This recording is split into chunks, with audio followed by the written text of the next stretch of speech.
9,500 अरब रुपए का बजट आज पेश किया जाएगा। वजीर खजाना मिफ्ताह इस्माइल आज कौमी असम्बली में बजट पेश करेंगे। 4400 अरब रुपए की सबसे बड़ी रकम कर्जों और सूद की वापसी के लिए मुख्तस। सूबों को 4200 अरब रुपए मुंतकिल करने का तखमीना।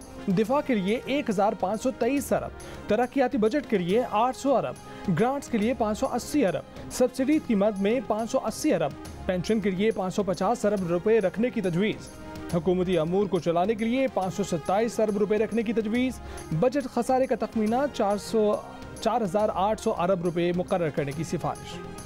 वज़ीर आज़म ने वफाकी काबीना का खसूसी इजलास आज तलब कर लिया। काबीना वफाकी बजट 2022-23 की मंजूरी देगी। इजलास में सरकारी मुलाजमीन की तनख्वाहों और पेंशन में इजाफे की मंजूरी दी जाएगी। काबीना की मंजूरी के बाद बजट कौमी असम्बली में पेश किया जाएगा। कौमी असम्बली का इजलास 4 बजे तलब।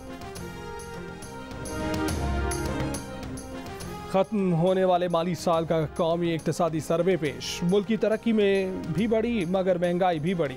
करंट अकाउंट खसारा, तिजारती खजारा, मुल्की और गैर मुल्की कर्जा हदफ से बहुत ज़्यादा बढ़ गया। मुल्क की तरक्की का हदफ 4.8% रखा गया मगर तरक्की हदफ से बढ़कर 6% हो गई। ज़राअत, सनत और खिदमात तीनों शोबों में तरक्की हदफ से ज़्यादा रही।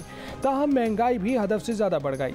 महंगाई की शरह 8% रखने का हदफ था मगर वो बढ़ती हुई 13.3% तक पहुँच गई।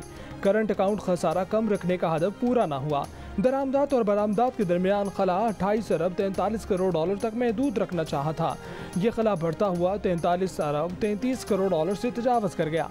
सरमायाकारी का हदफ पूरा ना हुआ। मवेशियों की तादाद में 19 लाख का इजाफा हुआ। PTI हुकूमत के खात्मे तक पाकिस्तान का मजमूई कर्जा 44,000 अरब रुपए से तजावज़ कर चुका।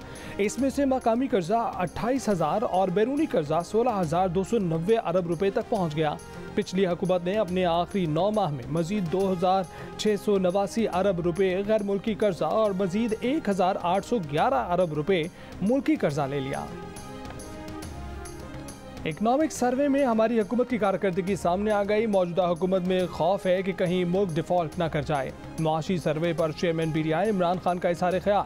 कहा कि नून लीग जो GDP छोड़ कर गई थी उन्होंने उसे बरकरार रखा। उनका सबसे बड़ा कारनामा निचले तबके को तहफ़्फ़ुज़ देना था।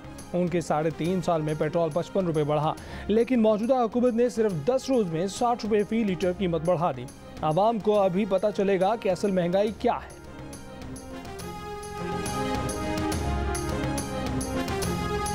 पाकिस्तान का सबसे बड़ा मसला इस वक्त कर्जों की अदायगी बन चुका है। 3600 अरब रुपए कर्जों में सूद अदा करने में सर्फ हो जाते हैं।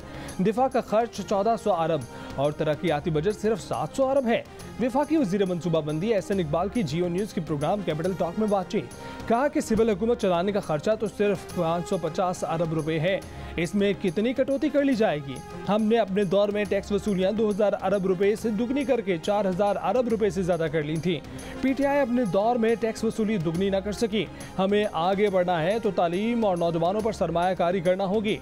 दावा किया कि 1 साल बाद पाकिस्तान ऐसा नहीं होगा। पाकिस्तान के हालात बहुत बेहतर होंगे।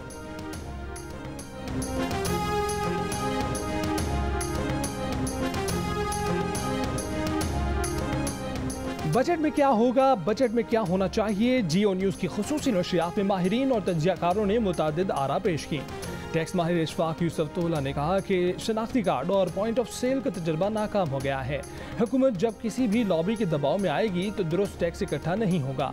साबिक सदर FPCCI जुबैर तुफैल ने कहा कि जब तक IMF का पूरा टारगेट हासिल नहीं होगा वो आपको कुछ नहीं देगा। तज्जियाकार फरहान बुखारी ने कहा कि माने या न माने मुल्क इलेक्शन मोड में चला गया है। सियासी बहस मईशत के इर्द गिर्द घूम रही है। हक़ाइक़ को जानना मुश्किल है। साबिक चेयरमैन FBR शब्बर जैदी ने बताया कि IMF की शराइत मानना पड़ेंगी लेकिन आम आदमी की अशिया पर टैक्स बढ़ाना मुनासिब नहीं होगा।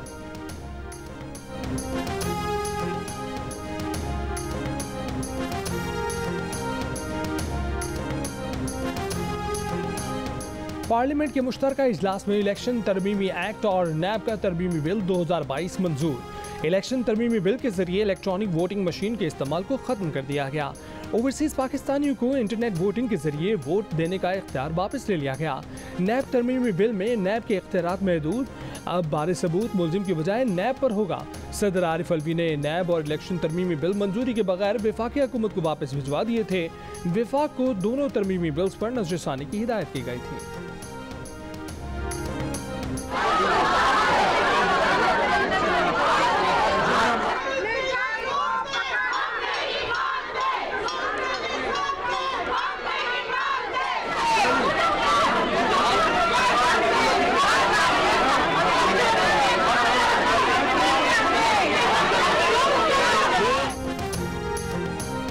पीटीआई के अरकान का पार्लियामेंट हाउस के बाहर एहतजाज। आलिया हमजा बलेग पार्लियामेंट के दरवाजे पर चढ़ गईं। गेट पर चढ़ने के दौरान आलिया हमजा के पांव और हाथ पर जख्म आए। सिक्योरिटी एहलकारों ने पीटीआई की खवातीन को मेन गेट से बाहर जाने से रोक दिया।